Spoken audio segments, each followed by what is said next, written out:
Okay, hello, my name is Janae Troyer, and today's date is March 23rd, 2015, and I am interviewing Mrs. Myri Dollison on the Ball State campus as part of the Ball State University African American Alumni Oral History Project.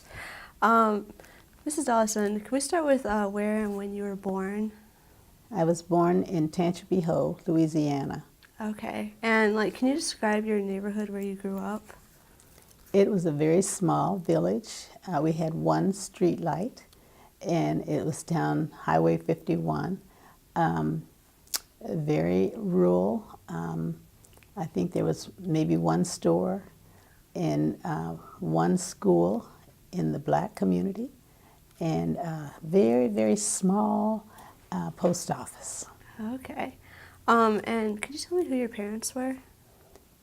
To talk Oh, sorry. Could you tell me who your parents were? My parents were Preston and Irma Allen. Okay. And what do you remember most about them?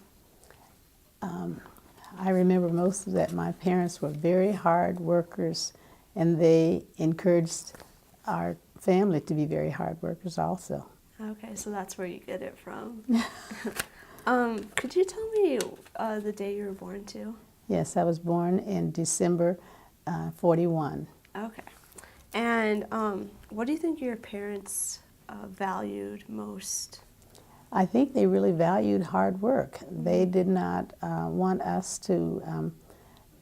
They did not want us to be on welfare and programs like that. They wanted us to work. And my father was a contractor. He did a lot of buildings. And my mother she worked in restaurants, and she was a cook.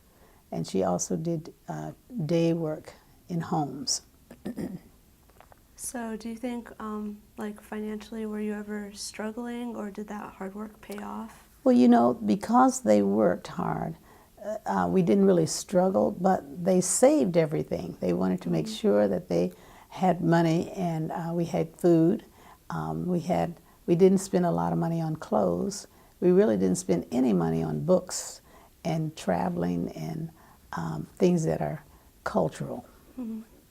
Was that the normal for your town? Yes, it was. And I left that town when I was 12 to come to Muncie. I lived with my grandmother much of my childhood because my second sibling came very soon after I did, and so my father was in the Army, and I lived with my grandmother, and she came to Muncie to visit relatives, and she brought me along. And so I went back to Louisiana and told my parents we needed to move to this big city of Muncie, Indiana, and it was really big compared to where we had come from. Mm-hmm. What did you like most about Muncie when you were there? You won't believe it, but I liked going to garage sales. We didn't have garage sales in our area and in our little village. And when I came to Muncie, my cousin who we were visiting, she took us to garage sales. And I had been given $10 to come and to a spin. And I was able to go back with lots of things for everyone from the garage sale. How did you end up convincing your family to move back up to Muncie? Well, my father was working there, but he wasn't making very much money. Mm-hmm. And my grandmother said, "You really ought to go there. You ought to go. You could get a job, and you could build a house, and you wouldn't have to live like we're living here." We had a nice home there, but there was no cultural. There was really nothing for children or anyone else, mm-hmm. And so. My father decided, well, I think I'll try it, because his brother was here in Muncie, and so he came, and within 3 months he had built a house for us to move into. That's impressive. What was it like moving from the deep south to the north? Very scary. Yeah. Very scary, because we didn't know people, and we didn't know how to really get to know people, and we had not gone to church in the South, and but we started going to church in Muncie, someone invited, well, where my mother worked at, it was Green Hills Country Club here in Muncie, and she was invited to come to church by one of the, in fact, the minister was who invited us to church was working there also. And so that was the beginning of a very wonderful experience, just because it was a small church and we were able to meet people, and that then life began to be much more exciting for us. Yeah. What role do you think the church played into your life growing up? Well, it played a very important role. My family didn't go to church, but I did. I went to church and I got to know the minister and his wife, and they had a son and no daughters at home, and they really encouraged the young people there to do things in the church and to go on outings and things like that. So it was very exciting to me when you didn't have that in your life. Yeah.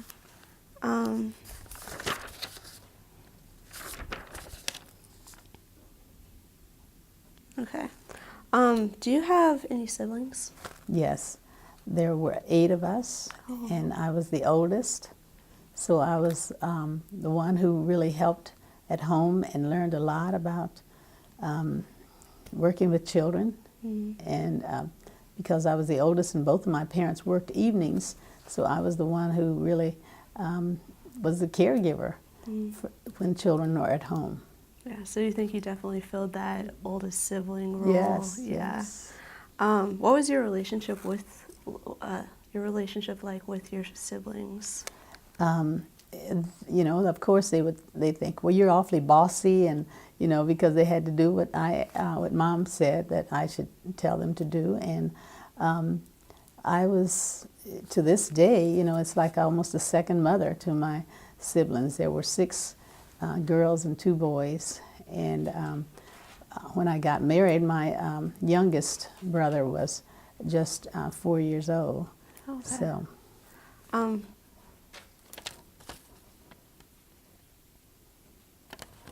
Did you have any special traditions as a family growing Any up? special Traditions?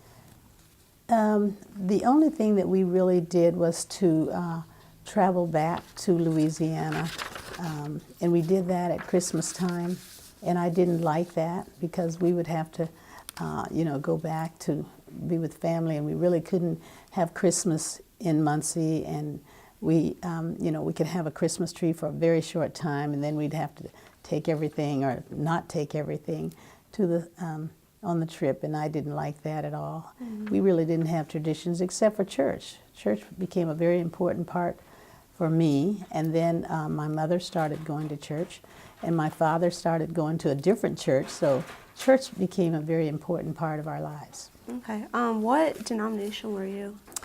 It was Church of God, which is similar to the Methodist, and my mother went to Church of God in Christ, and because she met her mother had gone to Church of God in Christ in the South, and then my dad had gone to Baptist, and so he went to a Baptist church. So we had all kinds of denominations in our lives. You did all the circles.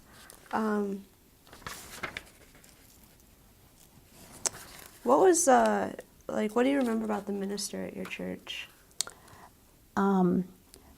I think of them often because this minister had not gotten an education, but he loved people, and he wanted to help people, and he allowed the young people to be involved in all kinds of opportunities at the church. And his wife was a great cook. She worked at Central High School as a cook there, and she was just the most wonderful cook, and so I learned to love good food, and she was very organized, and I always admired that, and I speak of that even today, how organized she was, and I wish I could have been more like her.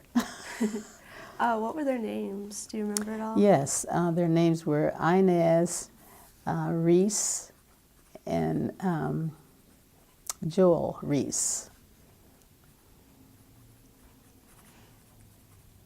Do you think there were any important values or lessons that were instilled in you from the church? Absolutely, absolutely. They taught us honesty, caring, integrity, and the very important things. There was some things that I didn't like or appreciate, but I understand why. With dress, you know, they were very strict, and you couldn't wear pants, and you couldn't wear shoes with toes out, and a lot of things that I didn't understand. You couldn't wear makeup and those kinds of things. But you know, I learned to just be modest and do what I felt for myself. I did not wear pants when they were living. Neither did I wear them when my parents were living, or my husband's mother, but later on it was something I wanted to do, but I respected them very much, and I didn't do that. I didn't believe it was wrong, still don't believe it was wrong, but I respected the fact that they thought it was. So you had like a lot of respect for your elders. Absolutely, then. Okay. absolutely. Okay, as a child, did you have like any favorite games or toys that you would play You know, with? we did not have games. We made everything. When I think of out in the, we were on the farm a lot, and we would pick up sticks. We would make dolls out of just about anything, rocks. Everything in nature was important. We really used pine cones. We were creative. I don't remember getting a Christmas, a doll or anything for Christmas for many, many, many years. And I remember a basketball at one time that we got for Christmas. Christmas to us was a large, delicious apple and a candy cane. And we were just very thrilled with that. We did not get toys and things like that as a child. So your parents helped you to learn to appreciate the little things then? Okay. And as I got older, and after I graduated from college, I started collecting dolls. And I have a doll collection, but I've been giving them away to my grandchildren, and they are able to play with them and enjoy them, but dolls became very special to me, and I bought African American dolls, and I found some that were of people in our community that I cherish still today. That's very cool. What do you think is different about growing up today versus when you were growing up? Well, one thing you appreciated, you didn't have a lot, but you appreciated. We didn't know that we were poor. And we were very close-knit to our families. We ate together, and we were taught to work. We were taught to have chores, and we were very respectful to all adults. If our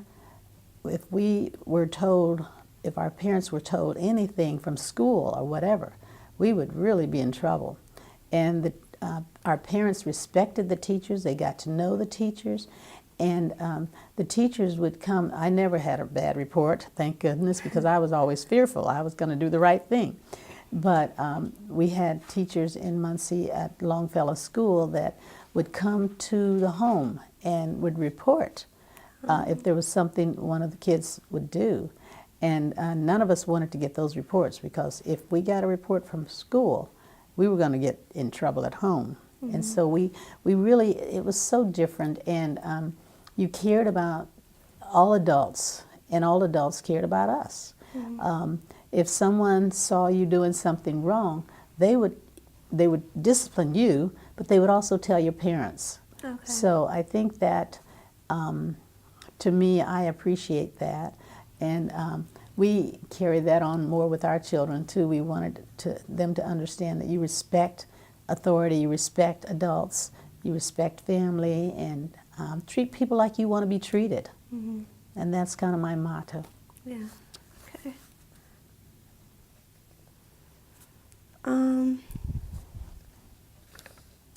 What was Muncie like as a child? What? What was Muncie like as a child? What was Muncie like as a child? Mm-hmm. Well, I came to Muncie when I was 12, as I said, and there was skating. There was a skating rink.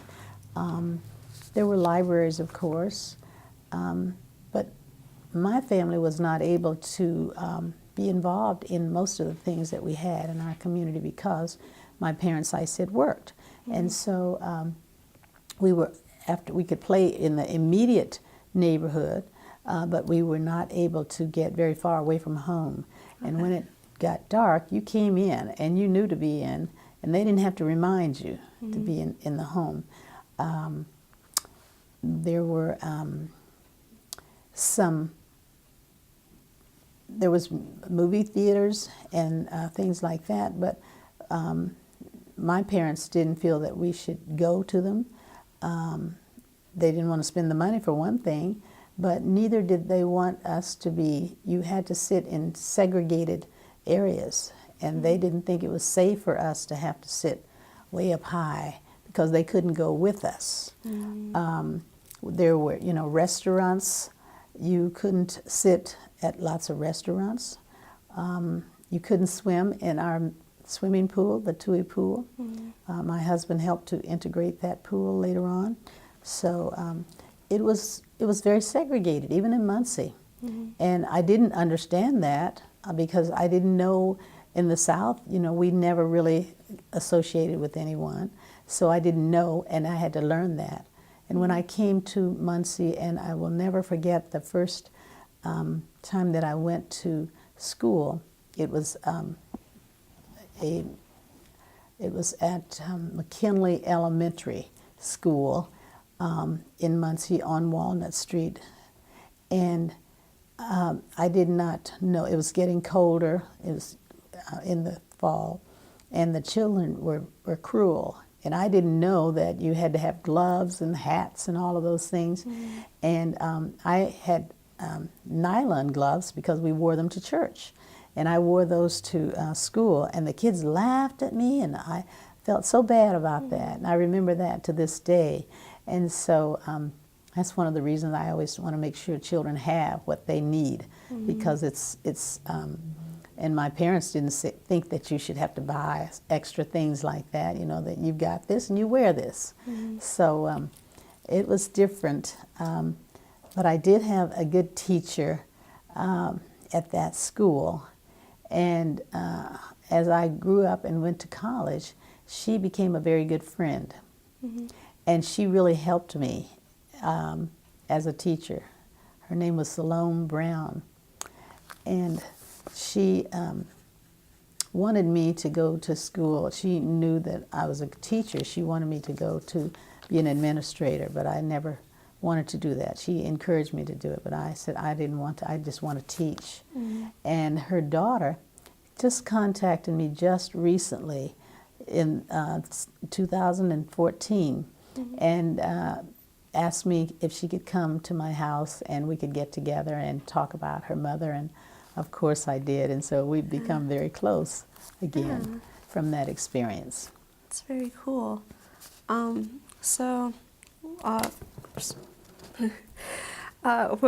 and where did you attend high school then? When and where did you attend high school then? I really struggle with my hearing. It's okay. When and where did you attend your high school? Oh, I went to Central High School. Okay. What year The was old that? Central, the first Central High School, which was downtown, which is now the convention center. Okay. It was in that area. It was the post office, and now it's the convention center. Okay. And what year was that? 1960 is when I graduated. Okay. And as a teenager, what did you do for fun? Well, as I said, I didn't do much fun things because I had to be at home and I had to help at home. Yeah. I was the oldest one, of course, and so I had to, we had chores, and our house was immaculate.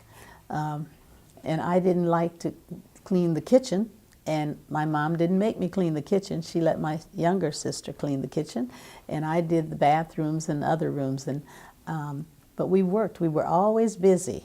I mean, we did our homework and we cleaned up, and later on, much later, we got a television. But we didn't have things like some people had.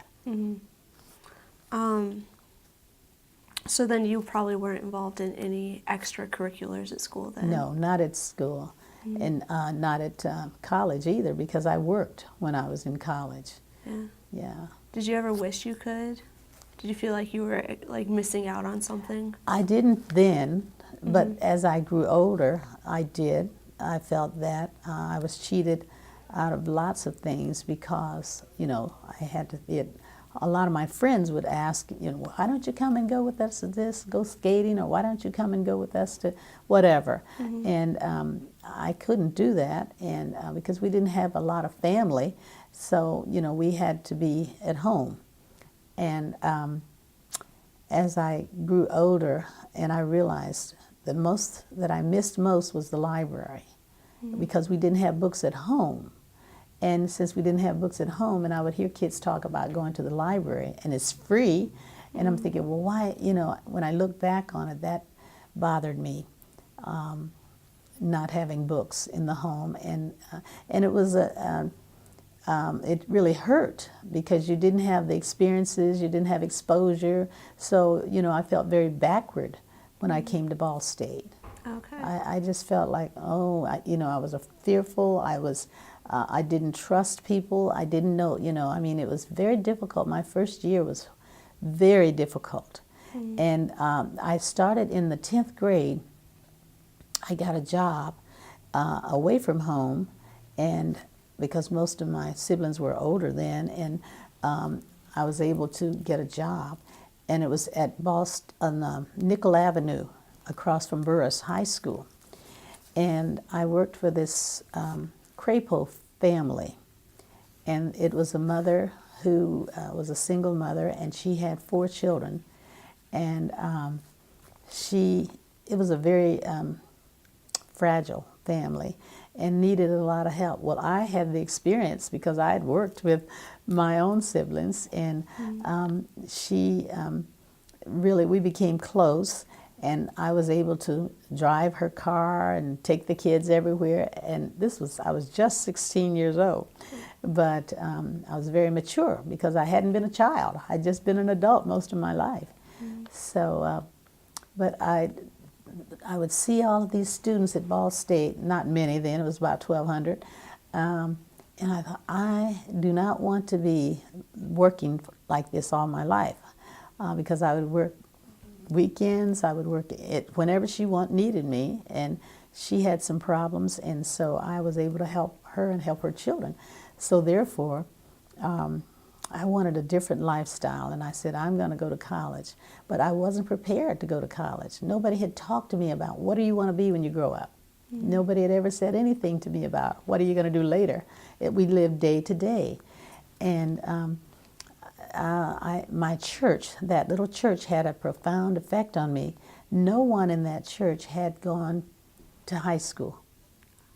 No one. I was the first one to finish high school. Therefore, they really wanted me to go to college because they could live through me by sending me to college. So they helped me. I'll never forget, some of them bought large gifts. My first suitcase, and just all kinds of things. And even though I was going to be at Ball State, they wanted me to go and to succeed. And they prayed for me, and they encouraged me. And that is probably why I do what I do today, because of what people did for me. And you just want to like give back. I want to give back. Yeah, that's really cool.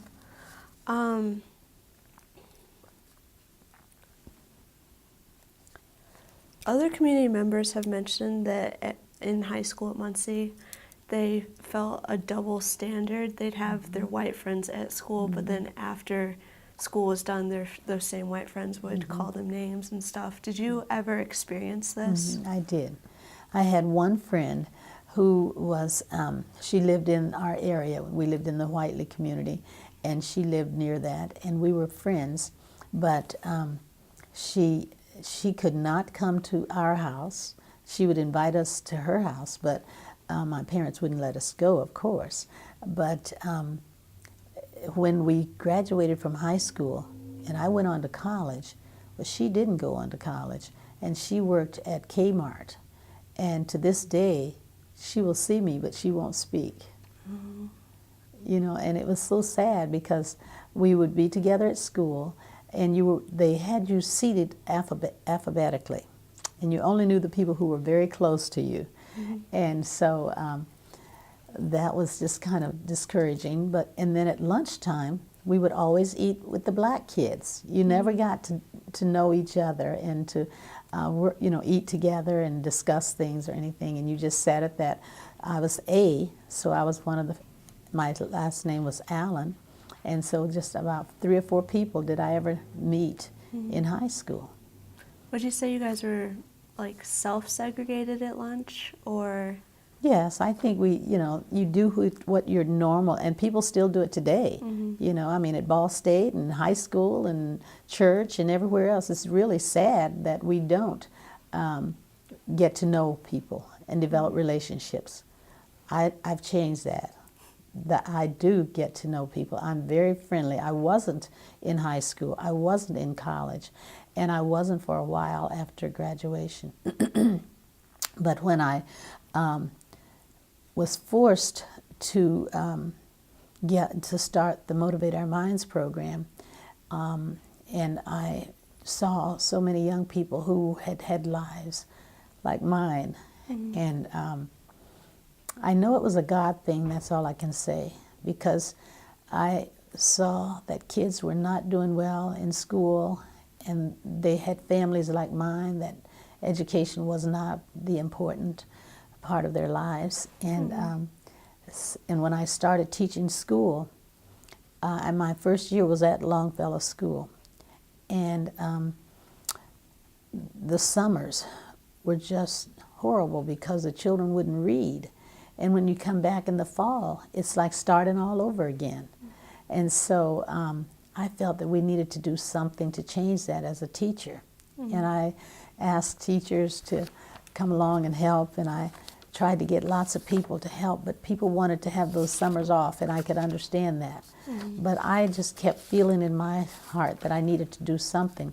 And so everybody that I met, in the neighborhood associations or anything in the community, I would say, I want to do something to help our young people, but I don't know what to do. I don't know what to do. And so I had this friend, she was from Boston, and I met her at our neighborhood association, and we were walking down the street passing out flyers to announce something we were going to have in the community. We were going to have a cleanup in our community. And I told her what I wanted to do. I want to do something to help the young people, because at that time I had one daughter still at home, and my son was away at college, and my next daughter, everybody was gone except this one. And so I said, we need to do something and to help our young people. And so she said, Mrs. Dollison, people in Muncie, all they ever do is talk about what we want to do. We ought to be doing this, we ought to be doing that. I said, but I don't know what to do. She said, aren't you a teacher? And I said, yes, I'm a teacher. She said, well, why don't you do something with teaching? And I thought, oh, yes. And then I started with excuses. I said, well, we don't have any money, and we don't have this, and we don't have that, and we don't have a place to have it. And I said, we can't use the schools during the summer. And so she said, I don't want to hear any more excuses. She said, you've got a huge house. My husband had built us a lovely, large place. Mm-hmm. And she said, let's use your house. And I said, yeah, that would be great. And I said, but we don't have any money. She said, we don't need any money. And she knew Black history very well. Mm-hmm. And she said, why don't we do something with Black history? I thought, I don't even know my Black history. I don't know anything. She said, I do. She said, we had it in Boston. And so she said, well, let's just do something. And I said, well, I know we can go to the library, because I had developed a love for the library. I really did. And I went to the library and said, you know, we're going to start this program and we need something with Black history. And then I went to a professor here at Ball State, and I cannot remember his name today, but he sat with me and talked with me, and he said the library could be what you need. And so this gal and I just quickly put together a curriculum. We were going to have a we were going to have a summer only program. We were going to meet twice a week. And I said, well, where do we get the kids? And she said, well, I've got 3 boys and you've got a daughter. Let's get all of their friends. And we invited their friends to come together for a party. We didn't know what we were doing. We really didn't. We're just going to get together and we're going to see what we can do and talk and discuss some things. And so we brought them to our house, and there was about 20 of them. And so there was one there who knew Black history very well. He was a little older, and he says, well, I can teach Black history. And so that was what we decided to use that as a motivating tool. And it was a very exciting summer. We would meet from 1 to 3, but we would meet from 1 to late in the evening. My husband would come home and, well, where's dinner? Well, we're still talking and enjoying each other, and it was a way to socialize because you didn't have, you weren't having very much socialization in our community. And so for 6 weeks, we got to talk and share, and they did research in the library. We brought in some community leaders that could talk to them and inspire them and motivate them, and that's why we called it Motivate Our Minds. And after the 6 weeks being a teacher, I felt like we should evaluate. What will we do with this? We'll see if we want it next summer. Well, when we had the evaluation, there were 16 kids there, but 15 of them said, don't wait until next summer. And I thought, oh no, we can't, what are we going to do now? And so we brainstormed quickly and decided we would start a tutoring program. And my husband said, would you please move out of our house so that I can watch TV and I can have dinner on time and things like that. And so we decided to move to our community center, the Bewley Center. And we decided we would have tutoring for anybody who wanted it. Well, it was mostly, we had been working with middle school and high schoolers. Well, when school started, they, were into sports. They really weren't into education during the winters. And so for a whole year, we did stay at this center, and we decided that we would have math and English, because I was very good in English, and neither one of us was good in math, but we hired a Ball State student and paid him $25 a week to help us with the math. And but at the end of that year, we decided we couldn't get enough consistent attendance, that we would change the focus from high school to elementary and middle school. Mm-hmm. And that's what we still have today. Okay. Did you ever think that it would grow to be as big as it is today? No, I had no plan. We had no plan and no vision, but I felt that if if the young people wanted it, we'd have to do something. And I thought hardly anybody would want you to do something. And I thought, oh, this must be a God thing. And I really believe it was. Mm. And so for the next year, after we were at the Bewley Center, it was so noisy because it was recreation. We moved to a different building near one of the churches, and it began to grow. And as it grew, we insisted that the parents help, because we didn't have, it was just the 2 of us, and the parents were required to help. And then a lot of them didn't feel, as they got a little older, that they knew enough to really help, and we needed more volunteers. So we went to Ball State and learned to reach out to Ball State. We didn't know that at the beginning, first year, but then after that we started. Ball State became a very big part of our program. Would you say Ball State is really involved with the community then? Absolutely, absolutely. In fact, I learned from that experience to go and get to know professors, and even before they had immersive learning, and lots of them were very passionate about helping the community. And then when we started with immersive learning, we've done lots of things with immersive learning in our community. It has really done,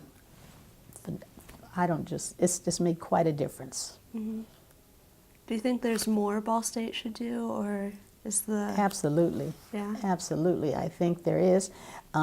We've had a very good relationship with Dr. Gore. Dr. Gore was, she's made a difference in my life. She gave me opportunities that I didn't even realize, that I just don't know how I even got to know her, because I was shy and backward, but I learned how to network, and I learned to go to anything that I heard they were going to have in the community, and developed relationships with lots of people, movers and shakers, and just encourage them to help. Mm-hmm. And with the Motivate Our Minds program, when that was the beginning of how I was able to make a difference in the community, and it has been a catalyst to help lots of other changes in the community. But with the newspaper, and I didn't like the newspaper. I hated people, being in the newspaper. Mm-hmm. And one of my mentors said, "You'll never move, you'll never grow if you don't allow people to see what you're doing." And so once we allowed our program to be in the newspaper, people would come and visit and offer, "What can we do to help? What can we do to help?" And many of the people who helped me then continue to help Motivate Our Minds today. Mm-hmm. So this community has just been awesome. It really has. And I believe in mentoring, and I have mentors who started with me with Motivate Our Minds, and they continue to mentor me today. Oh, wow. And the only problem I have is not being able to be in touch and let them know how I appreciate them as I should, because I owe so many people so much. Mm-hmm. Mm-hmm. Would you say community involvement then is really important? It is so important. It is so important. And I was able to continue to help Motivate Our Minds. And then when they start closing different things in our city, they closed our only library. It was called the Vivian Conley Library. They closed it because people didn't use it. They would go and check out videos, but not books. And so we knew that it was going to happen if we didn't continue to get people to use the library. And so there were a few of us trying to keep it open. And I would go and check out hundreds of books and put them in my trunk just to say we were using the library. And I would get, people to read some of them, but they did close it. Mm-hmm. And of course I was devastated like everyone else, but I didn't do anything because I had been trying to get people to use it. And so I didn't do very much with that. But then they closed the Roy C. Bewley Community Center, and we had just retired from Moms, and I said, I'm going to just be on the board now, and I'm not going to continue to day. And we got a call. Well, I read the newspaper headline says, Roy C. Bewley closed, and it was just before Christmas. Well, I was, like everyone else, concerned, but I thought, oh, wow, because I supported them financially, but I didn't help. Mm-hmm. And so I just laid the paper down, and I thought, well, there's another closure. And, thinking, well, I'm not getting involved with this. And so I get a call. No, a parent came to Motivate Our Minds before my last day, and she said, I just can't believe that somebody can't help us with this Bewley Center. And I said, honey, we're tired, and we are burned out, and we're not going to get involved. And so the next few days, we had our neighborhood meeting at Motivate Our Minds, and this particular parent said, I came here to ask whoever to help us reopen the Bewley Center because my children have to go there after school. She said, I have to work evenings and I can't afford childcare. And I thought, oh my goodness. But I said, somebody else is going to have to do it. That's just the way I felt. But that was, I'll never forget it. It was a Monday. And then on Friday, we got a call from California from a resident who was living in California. He'd read the paper, which people do. They read about Muncie, no more about Muncie than we do, really. And he says, Mrs. Dollison, I don't believe that you and Mr. Dollison are letting them close the Bewley Center. I thought, what? We're not doing anything. We had nothing to do with it. We had always supported them financially, and anything we could do, would do it. But he kind of shook us up. And so my husband and I said, well, I don't know. We have to do something. So we went to our neighborhood association, and which was about 8 people meeting, complaining, criticizing each other for what's not happening. And we said, we've got to do something with this Bewley Center. Would you consider helping us?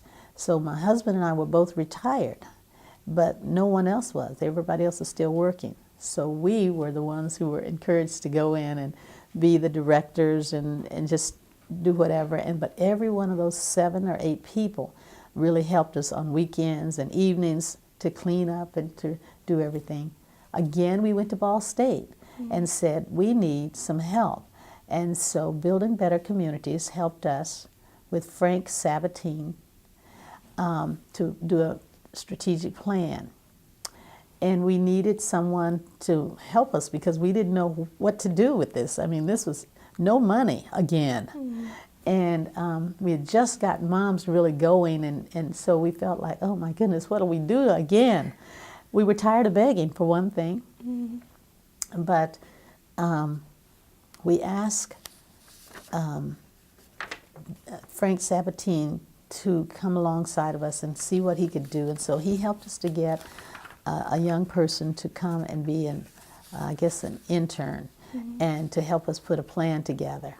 And so that's how we worked hard to get the community again with to get the Bewley Center going.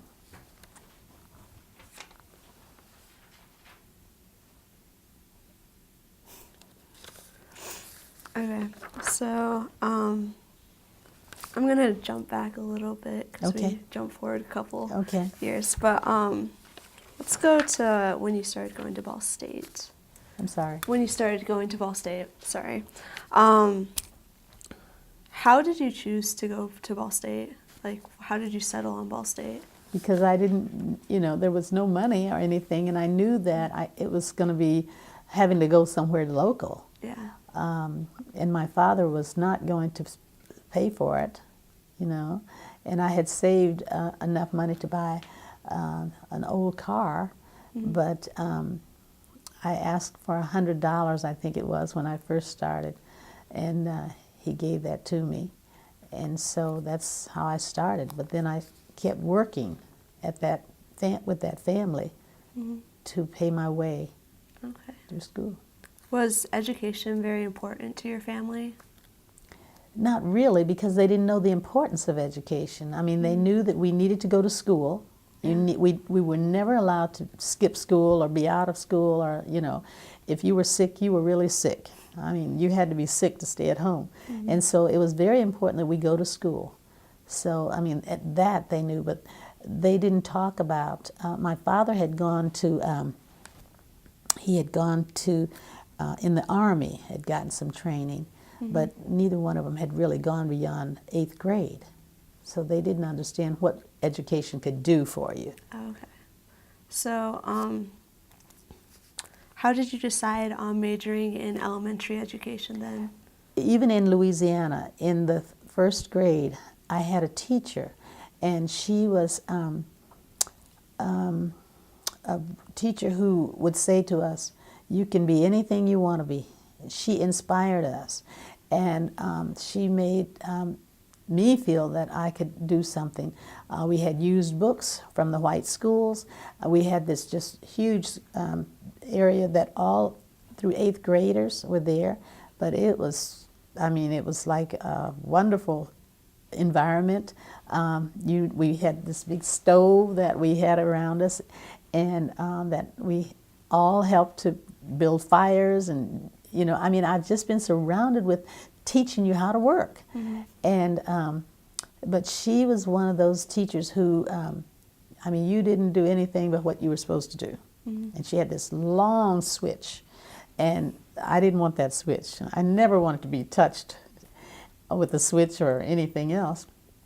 I don't even believe in that, but she inspired me, and I thought, I want to be a teacher just like Miss Smith. Her name was Miss Smith. And when I became a teacher, I invited her to Muncie, and she came and spent some time in our first home. Ooh, that's very cool. So I've had some really good experiences with people. Another or previous interviewee said that she went into nursing because that was like the thing to do. It was either teaching or nursing. Did you ever feel like pressure to fill a more traditional role in the 60s? Not really. I just wanted to be like her. She was a teacher. That's all I knew. I didn't know a doctor. I'd never gone to a doctor. I'd never gone to any other career. So, that's all I knew. I knew that you could be a teacher, and I wanted to be one. Yeah. Were there any professors on campus that stood out to you that were like really influential? There were a couple of professors that I really admired, and I can't remember their names, and that's not good. One I can, but the one professor was very creative, and he was different than anybody I'd ever had as a professor. He trusted us. He gave us what we were supposed to do, and he inspired us, but he didn't say, you'd better do this, you'd better do this, you'd better do that. But he said, there will be a time, you are in this for yourself. And he made it real to us that education could make a difference for us. And I don't even remember which class it was, but I'll never forget him and how he had us we grouped ourselves, and he didn't do a lot of involvement with the class, but every so often he would say, what are you doing, what have you? And so we were trying to learn because he gave us the opportunity to learn. And I wish I could remember his name. But the other teacher is still in my life today, and we're good friends. I spoke with her this morning. Her name is Kay Stickle, and she was with an education, and I didn't care for her so much then, but I admired her, and she encouraged us, and she was very strict and all, but I really appreciated her as a woman. She was a strong woman, and she wanted the best for us, and her expectations were very high, and I always liked that. So, and I went to her many times when we started Motivate Our Minds. She became on the board, she became on the advisory committee, she became on lots of things. She helped me raise money, and she just did lots of things, and she continues to do that. She helps us with our small church. I developed a relationship with her, and no matter what I asked, she tried to find a way to help. Do you think your teaching style then is influenced by those two at all? Absolutely. Yeah. I think her style was, yes, the way she taught made you want to learn and all. So yeah, I appreciated her. Yeah. And there were a lot of others that, after when I got my master's and all of that, but there were some that just stuck out, just stick out in your mind that you continue to get to know. What was the campus life like in the 60s at Ball State? Very few students, of course. It wasn't lots of people around, and I just I just went to class and left and went to work, so I didn't really get to be involved or anything, and we certainly didn't get to know each other as students. Yeah. I have one friend that I got to know, and she was from Gary, Indiana, and we are friends today. And she's coming. She now lives in Wisconsin, and she's coming to spend some time this summer. So we still are together. And I had one other older person from Gary, Indiana. She needed a place to stay in Muncie, and I needed help with my writing. I wasn't a strong writer because we weren't taught in school to write, and so we were connected. She called to ask if I knew a place that she could rent, and so I knew somewhere she could rent, and we got to be very close, and she helped me write those papers and all of those things. That's very cool. Were there like any dress codes on campus? Were you required to dress a certain way? No? No, I had 2 or 3 little dresses, and I wore mostly dresses, and I don't think there really was. I didn't notice anything with that.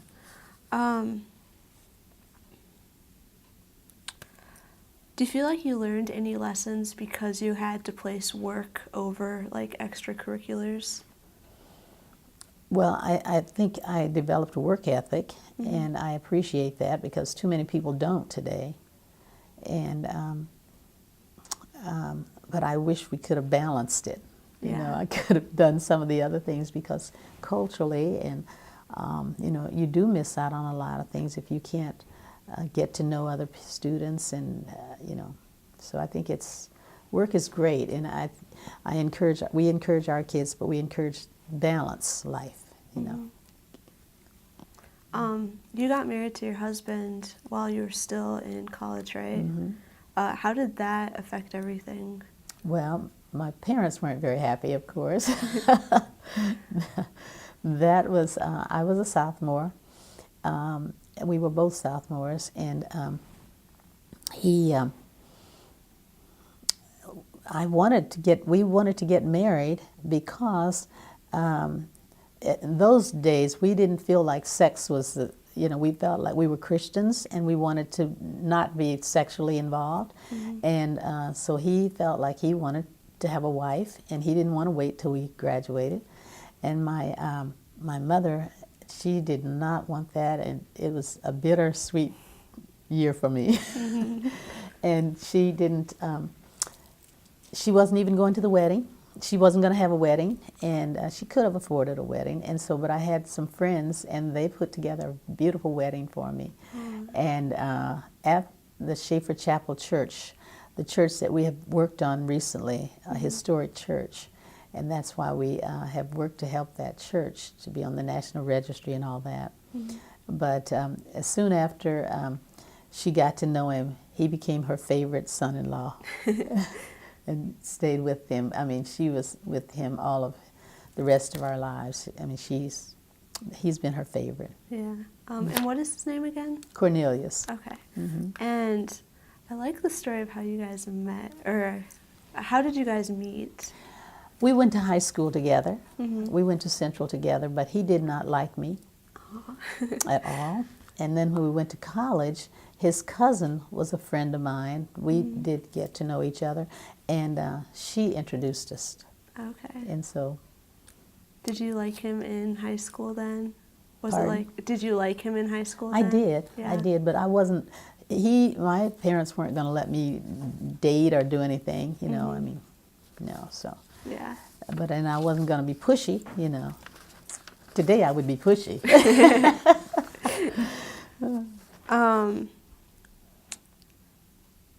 How'd you guys start dating then?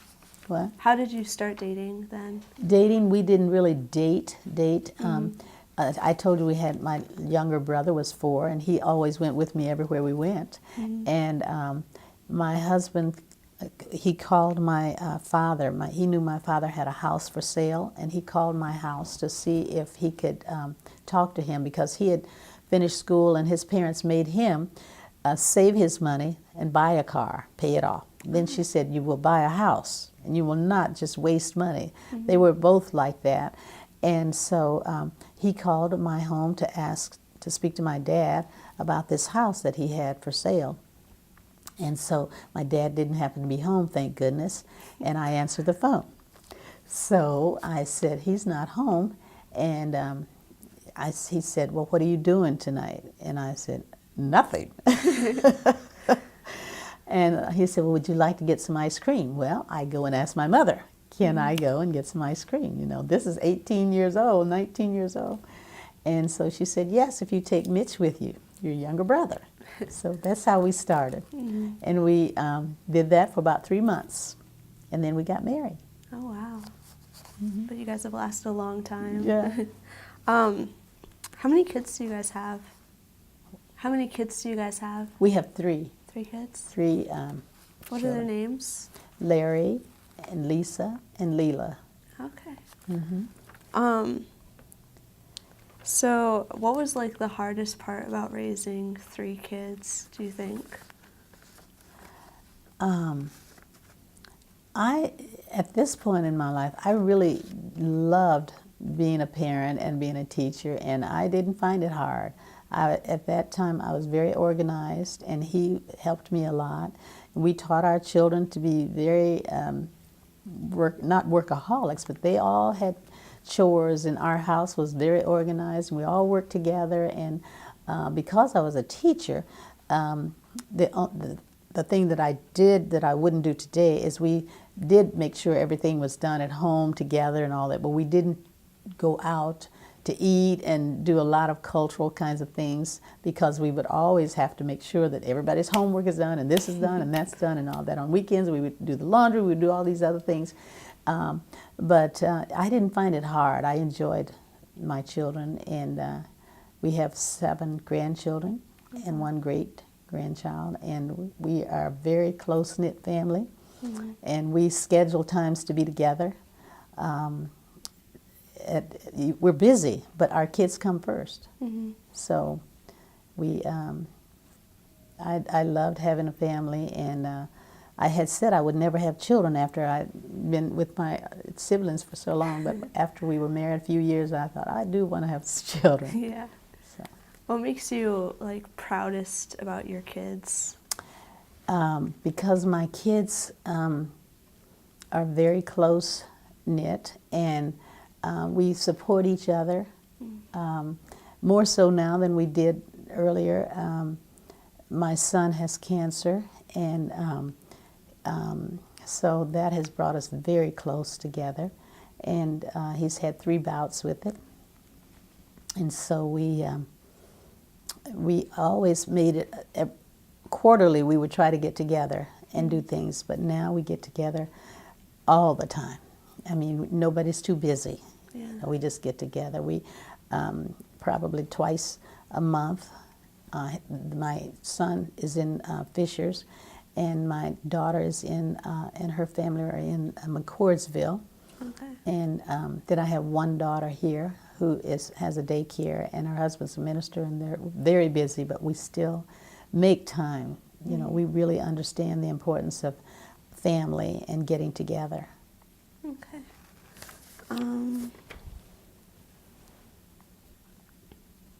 How do you think raising children has changed since you've raised your kids?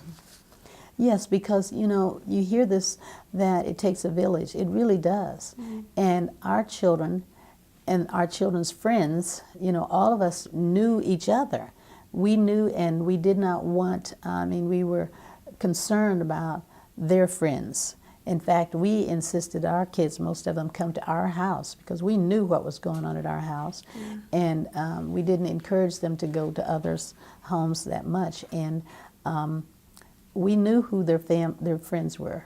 And we did go to school. We did, even though I was a teacher, I took time to go to school and check on my kids and see whether they were doing what was right and what not right. And I will never forget, one of our youngest daughter thought she would skip school one day. And when she skipped school, I was teaching, and we had the nurse at one of our schools was sick that day, and she was going down the street, and she saw my daughter. She called me at school and said, is Leela supposed to be at school today? She is. No, she's not. So that's the kind of relationships parents have then. We would talk and help each other. And so I went to my principal and I said, you better get somebody in this classroom because I'm going home. And I went home to let her know that she was supposed to be at school.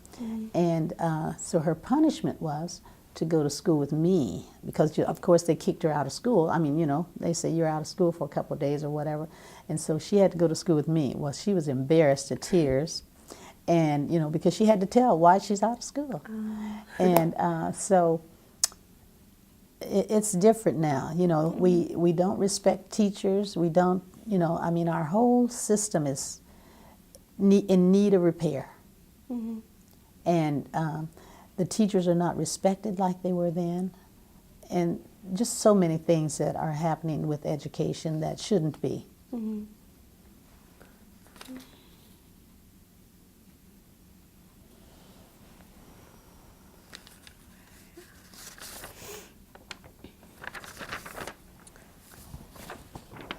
Speaking of education and not being where it should be, you recently did a rally on public education.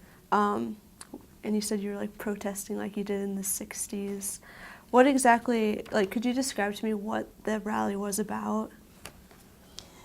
Well, I think our whole society is confused about public education. If it had not been public education, I couldn't have gone to school. And the people that I work with need public education. And I don't think it is fair for us, yes, we'll say they need options. Absolutely, I agree.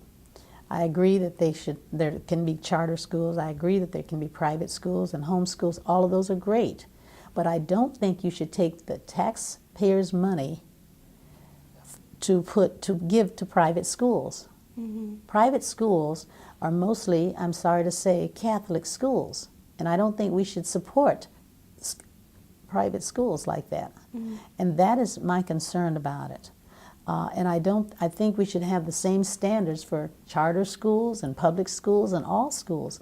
And we don't. And now we're letting legislators dictate what should be in education. And it's greed and power. And it's destroying our very education. Now, we used to be the leaders, but we're not anymore. And it's simply because of greed and power that people are doing. If you were in charge then, how would you go about changing the education system today? I'm not sure that I would know how to change it, but I think that we all need to be working together. When, you know, I believe in paying taxes or whatever to support education. I think that's important. And I think it's too bad that we have said we have a tax cap. We won't pay more taxes to support education. I think we just have to try and educate the young people to help them to understand. I don't think you're going to change some of the older people and some of the things that's happening. And I just think each one of us have to do our part. And that is why I am trying to do everything I can education-wise to help. With our children, when we get together, we have a time where we talk about things, what's important and what's not. We have expectations for them. And I think the family unit is broken. It's so many problems. It's not just the education. There's so many things that's wrong. People don't even feel church is important. I think church is very important. I think there's so many things that we need to be doing that we're not doing. And I think when you look at our society and look at respecting one another and how we're dealing with so many things, our nation is in trouble. And it's not just Indiana. That's what's sad. It's all over. Yeah, we travel, and I have friends all over, and the same thing is happening everywhere. And so kids hate school. That is sad to me. Teachers hate teaching. Well, that is really ridiculous. So I think education is very, very important. And I think that we should do a lot of things different. And so that's where I am. And that's why I'm fighting every way that I can to try and get other people involved. And we will not change it until we get people to voting and vote out some of these people who are making these decisions. And I feel sorry for you all and your families, you know. Now, if everybody has enough money to put them in private, but they don't have enough money to put them in private schools, but they're taking the money from the public schools, you know. You said once that you're not happy if you're not, like, teaching children. I'm not. You're not happy if you're not teaching children, or you're not, like, involved with children. What about helping children is so, like, impactful for you? Oh, I said I didn't want to be an administrator, is what I said, because I don't want to just deal with paperwork. Yeah. I want to deal with people, and I want to make a difference with their lives. And I don't just teach, but I try to empower those that I touch. I mentor. My kids' friends, they all talk about, you know, when I see kids, no matter where, I say, how are you doing in school? And they know I'm going to ask that. And I said, don't tell me a story, because I'm going to check. And they know I will check. And so I really am concerned about them, and I want them to do well. It breaks my heart when I look in the newspaper and see somebody on the front page that I've worked with. I mean, that breaks my heart. You know, you're trying to help people help themselves. And life can be beautiful, but it's the decisions, the choices that we make. And so that's why I like to try and help as many as I can. And I teach every day with my own family at home. I mean, I just lead by example. You know, I read. You have to read to get other people to want to read, you know. We have this great grandbaby that we're just so excited, a great granddaughter now, she's just turned 4. And we got to keep her recently while her family was moving to Missouri for the first job at Nestle. And they didn't have the daycare, and so we got to keep her. And that was just such a joy to have her teaching, learning all the things that we could while I'm cooking. She's helping me cook. She's setting the table. We're just talking, and people don't talk to children anymore. And so she came back just this last couple of weeks and spent a week while her mom was in Cleveland at her conference. And she was saying to me, who sets the table while I'm not here? I said, Pawpaw. And she, you know, just questions and just so many things that you wonder, are you teaching when you're saying things and talking? And one that we really recently heard, I said, she said, well, how do you, I said something about some words that you need to learn here at Pawpaw's house, in Mimi's house. I said, whisper and ignore. She said, well, what do you mean? I said, well, we're going to whisper because you see Pawpaw's on the phone or I'm doing this. We're going to whisper, and we're not going to be loud when other people are talking. It's no problem. And I said, ignore. She said, she was at the daycare, and she said, well, these kids are always doing this and they're doing that, and they call me things and they say this. I said, well, can you just ignore them? And so she didn't say anything. So another day she came home and I said, didn't we talk about ignore them?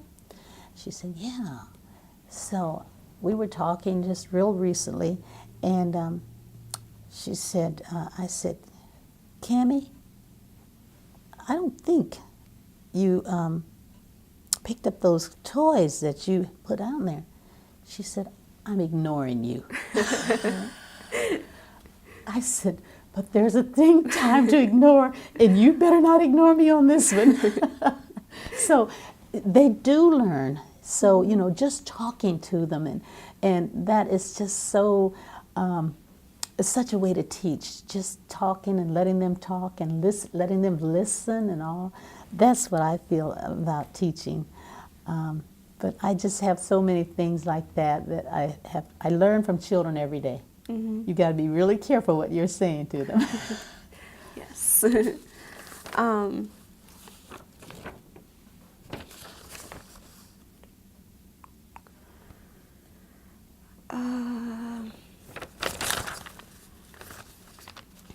So if you could teach kids one lesson, then what would it be?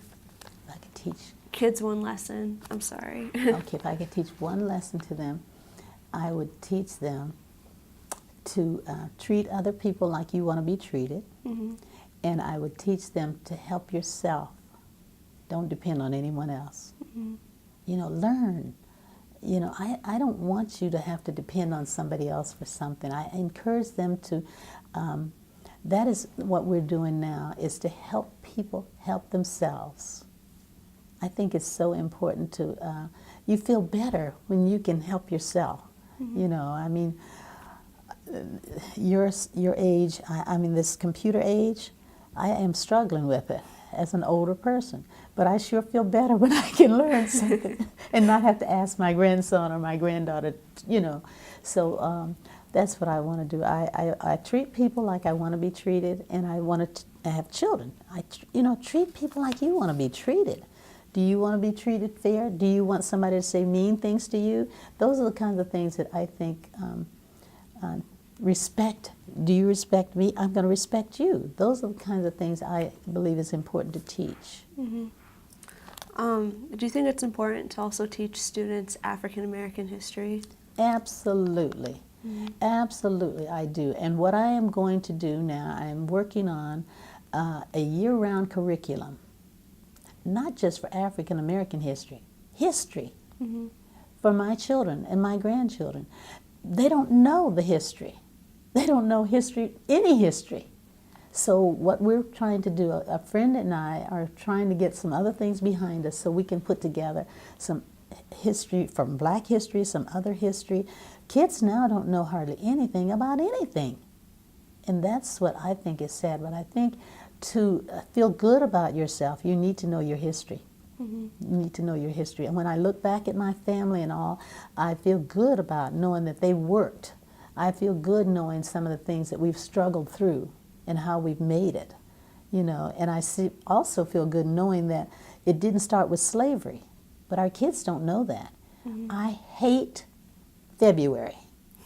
Kids hate February because all they hear is, you know, just some things that really, you know, they're just focusing on something 1 month and they really don't get it. You know, you learn a few people. That is not history. So, yes, I think we should teach history. Do you feel students are trapped then by constantly being told you were a slave? Yes, that's why kids don't like it. When I taught school, I tried to go back to the kings and the queens and go back to say that we didn't start with slavery, but that's where they start in the books, and if they do it at all anymore, that's where you start. And kids don't, they resent that. And I just learned one of the weaknesses of the African American culture is the lack of, they don't want to volunteer. And I said, well, why don't you want to volunteer? I said, I think it's a wonderful thing and all this. And one person said, my grandparents were slaves, and I'm not going to be a slave. And they look at it as slavery. See, that's so sad. Yeah. So, but you have to understand that. So what do? We start while they're young and try to encourage them to understand how important volunteerism. I just hope that I can, a couple of us can work on putting some things together for our young people today for history that you can learn year-round and fun and enjoy, and the reason for learning your history and all of that. For our family, you know, when we have discussions and we talk about it, a lot of them don't know any of the history. They don't know so many things that are important, and if you don't know your history, you're bound to repeat some things that you don't want to repeat. So I am in the process of trying to finish a book that was started by Susan Holloway, who was here on campus. She did her thesis for her master's thesis, and she's been encouraging me to try to finish this book. Well, I'm hoping to do that, but I really just have a real passion to try and get some Black history that people can use all the time and insert all history into it. That's what I really would like to do. But if I can stop getting involved in these projects, then I would have time to do that. But that is one of the things that I would like to do in the next few years. If my son continues to get better, then we'll have time to do some more things. But we spend a lot of time with him in Indianapolis, so that's kind of what I'm doing now.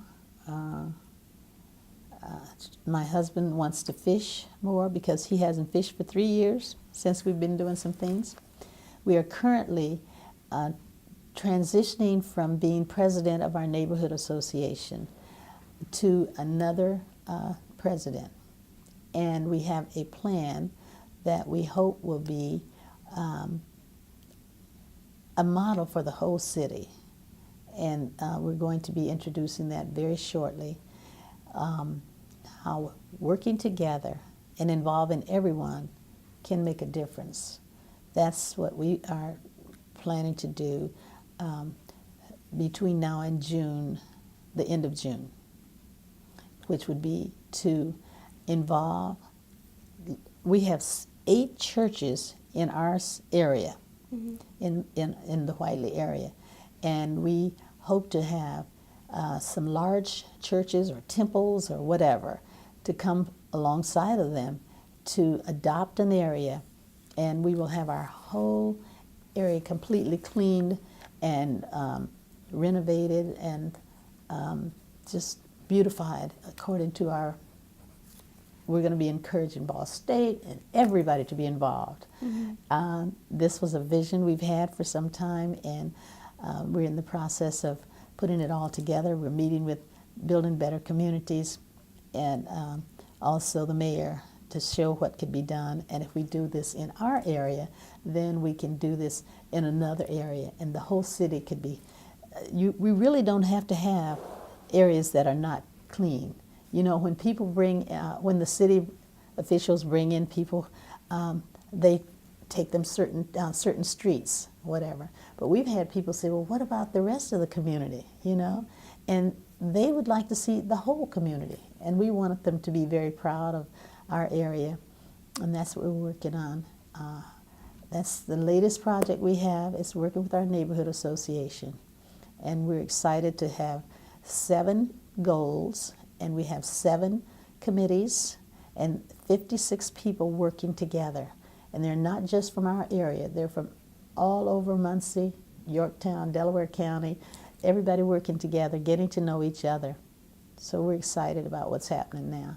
It's very cool.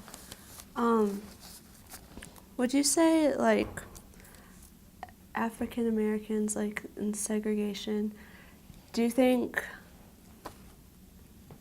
like, if they had all worked together, like, kind of like your model for your neighborhood thing, that would have, like, let me restart. Like, okay, whites have self-segregated themselves, and African Americans have self-segregated themselves. And instead of having all these different organizations, if they had come together, do you think it would have been a lot more effective in their goals? I agree with that. I really do. It's all about building relationships.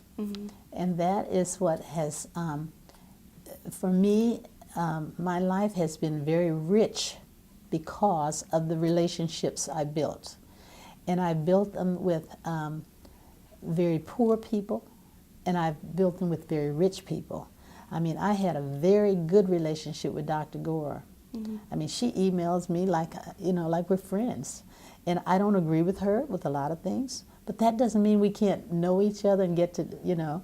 And she's given me opportunities that nobody else had given me. And we think that it's so important to just be able to get to know one another and work together. You know, I say to people, my husband and I don't agree on everything. I mean, he would like for me to be quiet today probably, you know, but that doesn't mean we can't get along and work together. And that's what I wish our society would see. Work together for the good of everybody. That's what, we live in a country that I think is just second to none. But we do so many things to keep some people down. When if we could just work together and let everybody come up, it would be so much better. And I hope someday we will all just be able to work together. And I'm not sure where we're going right now with our society, but I have hopes. And I think Muncie is beautiful. I've traveled to lots of places, foreign countries, and I've traveled to lots of states. And I think Muncie is a wonderful city with so many opportunities and so many people trying to work together. And I've never seen any place or read of any place that has people trying to help others like we do in Muncie. We do. I mean, I've just been so excited because oftentimes I've not had plans to start Motivate Our Minds. And I didn't have plans to do the Bewley Center, plans to do the church, the latest project we've had. But people get on board and help us. And it's like I'm not out begging. People see that we're sincere. We try to be very transparent, and so that people can see that we are trying to help people help themselves. That's all I want. Another thing I hate is welfare. I hate that. I think we have done some things to people to make them feel like entitlement. I don't like it that people are wanting to be on disability. You know, I could ask for disability with my physical health, but I don't want that. I don't want anybody giving me something and telling me whether I can work or telling me whether I can't do this. That is what I think is so sad in our society. Now, you used to be involved in like the NAACP in Muncie, and you'd also, I read somewhere that you picketed with Reverend Oliver. What was that like for you personally to be involved in those causes? Well, with Reverend Oliver, that was the church that we have worked with lately. And that's where I learned to work with people. And I believe in protesting. I believe in action. I don't believe in just talking about it, you know, what's wrong with education, what's wrong with it. I believe in doing something. And so our families, my husband and I both were involved with Reverend Oliver, and neither of our parents wanted us to be involved because they were fearful what might happen to us. I never even thought to be fearful. I mean, we should have probably, but you know, I don't think you have to be fearful when you're doing the right things the right way. And I believe for public education, we're going to have to protest again soon to let people understand what is happening. I mean, you've got all these young people who don't want to go into teaching. Why not? I wouldn't either. I wouldn't want to teach now because there's no respect for teachers. You don't want to pay them. I mean, it's terrible. I mean, I just discouraged one of my granddaughters here at Ball State just recently. You better change your curriculum if you don't really, really want to teach because it's going to be so difficult. And she did. And she went into business, and she's much happier because she knows she wanted to make money, and she knows you're not going to make a whole lot with teaching, and that's a shame, and I don't like this. I shouldn't be saying that. But what we're doing to teachers is not good because it's affecting the children. Yeah. Yeah, and the other one, who else did we you said something else about? NAACP. Oh, NAACP. I'm working with NAACP now. I was involved in it recently, and I was very unhappy with the leadership. And I almost decided I wasn't going to be a part of it. But I thought, that's not the way to work with people, you know? So we have a new president, and he just announced to us that we asked him would he serve, because we're not serving on anything else. We're older, and we need younger people to do that, to take leadership roles. And When I asked him to do that, he said he would. Then he announced to us at the last meeting that I can't do what they require of me, mandating this, mandating this. I work, I can't go to all of these things. And I said, please, continue, do not give it up. Stick with that, and we'll help you. So I brought several people together on Saturday and Friday, and I said, let's see what we can do to help. First of all, we're going to write to NAACP and tell us, you're not paying us to do anything. And you can't tell us we have to do this and we have to do that. I mean, you don't have to let them dictate to you when you're trying to help. And so, because there were several, the other president, she said, I can't do this. They're dictating that I need to be in Marion and I need to be in this one and I need, mandating that. And all these mandates that you're not giving us money to do it on a lot of things. So I just feel like we have to let people stand up and let people know we don't have to take on what you're saying to us. We need NAACP, not for the black people, we need it for everybody. That's Martin Luther King. He wasn't just for black people, he was for everybody. And that's what their mission is supposed to be, working together with people and helping people to help themselves. So I believe in that. I believe in, but we are also, with our neighborhood association, trying to work with leaders, activists. We need leaders, and we don't need to have people just so at ease with what's happening now. You younger people are going to have to get involved and do some things, and or it's going to get worse. Do you think Muncie is suffering from a lack of younger leaders? Absolutely. I think we're suffering from a lack of good leaders, positive leaders, especially the African American. We haven't had some leaders for a long time. We had some really strong leaders who led the right way, but they had people involved. And now it's hard to get anybody to do anything. You know, they may buy a membership for NAACP, but I'm not going to get involved and do anything. You know, that's not good. What do you think is keeping young people from rising up to leadership roles? Well, I don't know. Lots of things, lots of things. I agree. I mean, I really think the family is so fragile, and that is a big problem in our society. I think people have to work 2 or 3 jobs to just make a living. So, you know, they don't have time to really be involved in some of the other things that we need to. There are a lot of things that keep people from being involved. I wasn't involved when I was raising my family and teaching. I was not, you know, I did moms after my kids were grown. I mean, were really up and on their own. So a lot of the younger people have families and they can't. Financially, it's costly and all kinds of things that keep us from being involved. But I don't think we should let that, you know, I think there are enough people that could. And there are some young leaders that we are mentoring and seeing coming along, both black and white, who are trying to make a difference in Muncie. Okay. And then you mentioned that you worked with Reverend Oliver. Were like pastors a lot more involved with like politics and that kind of thing? They used to be. Yeah. I think they used to be. I don't think that people are as concerned. If I'm doing okay, it seems like I'm not really worried about anybody else. That's kind of the feeling that I get so often. Ministers have so many things to do now that they didn't have to do in the past. There are a lot of things, but being our neighborhood association, has been meeting with churches and their parishioners and saying, what are you doing? No, first of all, we sit around just like we are here in a 6 to 8, and we just get to know each other. We don't know our neighbors. I don't know my next door neighbor. You know, people move in and out so much and all.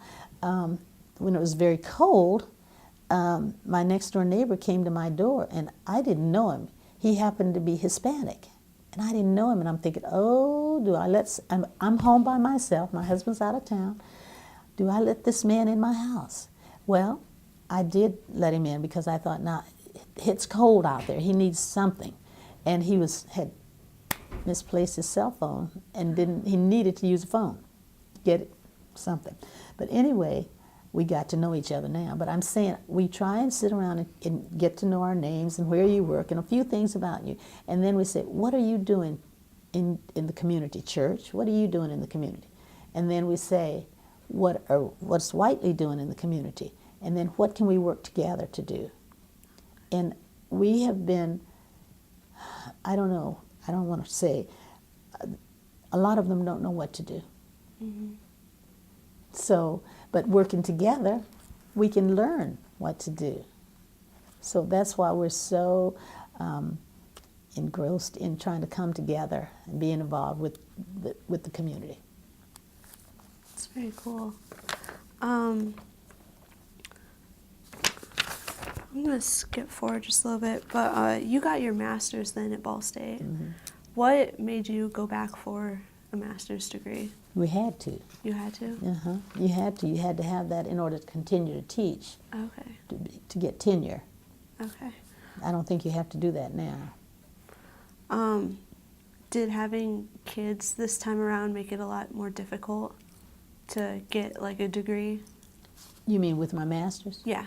No, it was easier. Really? Because master's is easier Really? than the BS. I thought it was. Mm-hmm. Yeah, I thought it was a lot easier. But I had a husband helping me, you know, and all that, so that made a difference. Yeah. No, I thought it was much easier. I did much better with my grades because I didn't have to be doing other things, you know, so. Mm-hmm. Were there many female graduate students? Were there many? Female graduate students? You mean African American? Or just No. women? Many. I really don't know. I mean, I really don't know. Yeah. The Vietnam War was going on at this time when you were getting your graduate degree. Did that affect your family at all? No. Not really? No, and you know what? I don't think we really listen to the news, and you know, I don't know. So it's so negative, Mm-hmm. and you can become negative too if you're not real careful. So we don't listen to a lot of the news. So we did not get a lot involved. We prayed for our soldiers and all that, and we prayed for the other people because I don't like war. Mm-hmm. We prayed for it, but we didn't get involved. Do you feel like Muncie can be kind of like self-contained like that? Like they don't look at the outer world as much? Probably. Yeah. Probably. Because we don't have, you know, the newspaper. Most people don't even get the newspaper. There are a lot of things that keep us so that we don't know what's going on. The news is so negative that people don't want to hear it. So, I don't know.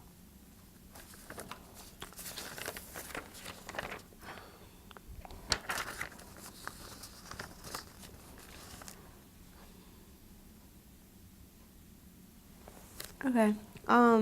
In 2003, they proposed to change Broadway Avenue and name it Martin Luther King Jr. Boulevard. Do you remember anything about that time? Mm-hmm. I do. They had a Martin Luther King Street out off of Tillotson, Mm-hmm. and nobody ever went out there, you know. And I was hoping that they would eventually get something in the community that we could relate to. I thought it was so sad how we put so much energy, negative energy, into something like that. Mm-hmm. And still, it's not fully all the way down. You know that, right? Uh-uh. No, it's not. It's just up to McGalliard, Okay. and then the rest of it is just still Broadway. Oh. And like, how did that feel? Because there was a lot of like racial tension that came with that. Like, how did the community respond to that? There was an activist who was involved in the neighborhood association, and he was intent on making that happen, and he worked. And there were the young man who, I can't think of his name, was black, let's see, Williams. Do you know who I'm talking about? Williams, what was his name that, you know, that he found out that he was black, but... Oh, yes.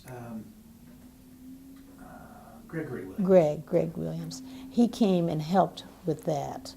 and just kind of made it so that it wasn't so negative, because he came back to Muncie for that, when we had that, they had a big gathering. They were not going to not let it happen, and they did some protesting and all. He came back, and they finally did give us part of it from, I'm not sure where it starts at, I guess at the bridge, at the White River Bridge, and goes up to McGalliard. Okay. Well, it's 5 o'clock, so is there anything else that you would like to cover at all before we wrap this up? No, but I am just pleased that you all are getting this opportunity to do some things like this. You know, I'm working now to try and have interest clubs for young people, because I think when you are interested in something and you get an opportunity to pursue that interest, you're so much more likely to research or whatever. I wanted to do some things when I was a kid. I wanted to play violin, but I couldn't. I wanted to play the piano, and I couldn't. Things like that. Kids remember. You know, there was no reason for me not to, except my father did. He was selfish.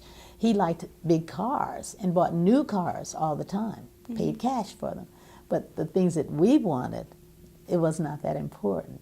And so for my children, I want to make sure that they get some of the things that they want. Whatever they're interested in, I try to help them to make it happen. But they have to work for it. Yeah. Yeah, they have to work for it. We have, I have a grandson here at Ball State, and he is doing very well.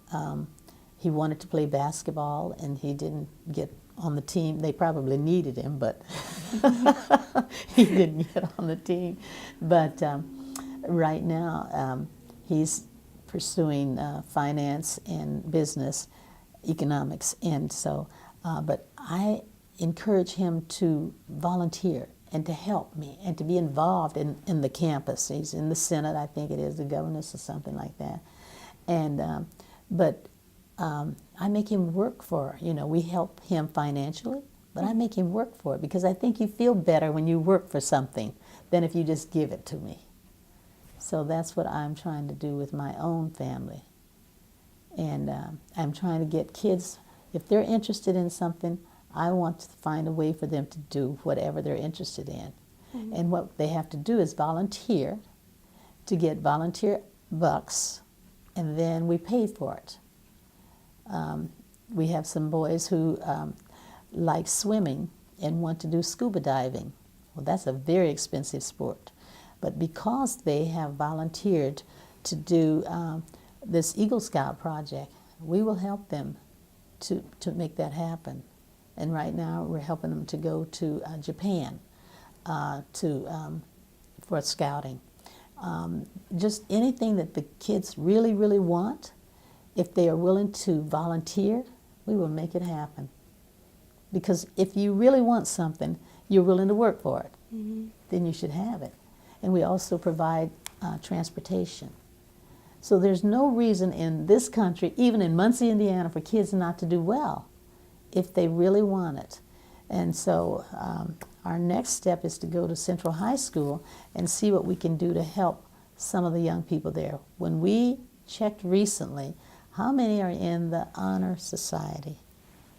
My heart's broken when I see very few kids are in there.